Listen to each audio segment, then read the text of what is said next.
मधुसूदन शुणिपार्टी जानवाई चाहिए सेनापटा लगी नीति किभली भाव में चली किभली परिवेश आप देखुं सबुठ बड़ गुरुत्वपूर्ण काली जेहेतु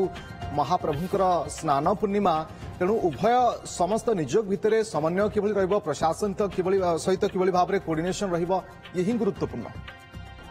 आम सहित रामचंद्र दास महापात्र जे कि सुभद्रा बाड़ग्राही सेवक रही बाड़ग्राही कहबार अर्थ होची कारण बेस गुरुत्वपूर्ण कार्य रही है बाड़ग्राही एवं गुरुत्व बहन करें एवं समस्त सेवक माने दैतापति सेवक माने सेनापटा लगी उपस्थित अच्छा तो आमर जेहेतु गोष्ठीगत सेवा आमर छोट पिलाटू आरंभ कर बुढ़ा पर्यंत समस्ते ये सेनापटा लगी रुहति एवं सेनापटा लगी कार्य करमर संपादक जो निलंबन करा मंदिर मुख्य प्रशासक करते सी आज दायित्व नहीं सी सेनापटा लगी समस्त कार्य तदारख करुँच सेनापटा लगी समस्त दैतापति माने मिलमिशिक बहुत सुरुखुर प्रभु कार्य चली गतकाली पर्यंत थिला एवं आज योगदान आज से योगदान करके दायित्व से सुचारू रूपे तुलाऊ एवं बाड़ग्राही सेवक हिसाब से कौन सब गुरुत्व बहन करे कारण व्यवस्था बड़ी आपण निर्भर करे कारण व्यवस्था बड़ी आम सहित जिते मंदिर प्रशासन आलोचना करता नीति निघंट पर आलोचना करम सहित व्यवस्था बड़ी बाबद आलोचना करना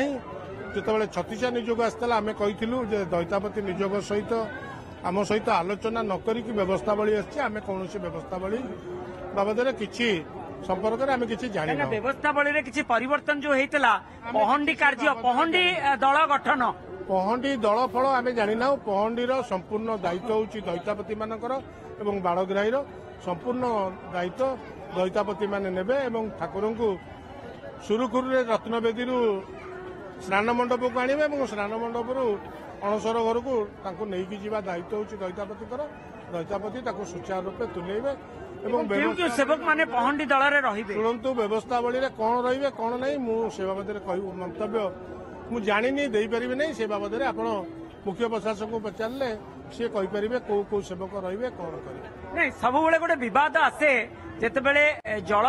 विजे करा जितेबले स्नान नीति आरंभ होता है शुणु स्नान नीति बेले आमर कौन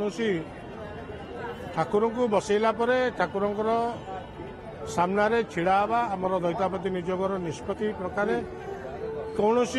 दैतापति सामने छिड़ा नहीं कि भक्त जगन्नाथ को देखिबारे ठाकुर काली श्रृंखलित भाव में किभली महाप्रभुंकर स्नान पूर्णिमा शेष कर महाप्रभु को स्नान कर भक्त माने श्रृंखलित भाव में दर्शन करेंगे समन्वय किभली भाव में रोची तापर ही नजर बहुत बहुत धन्यवाद आपन समस्त सूचना मधुसूदन।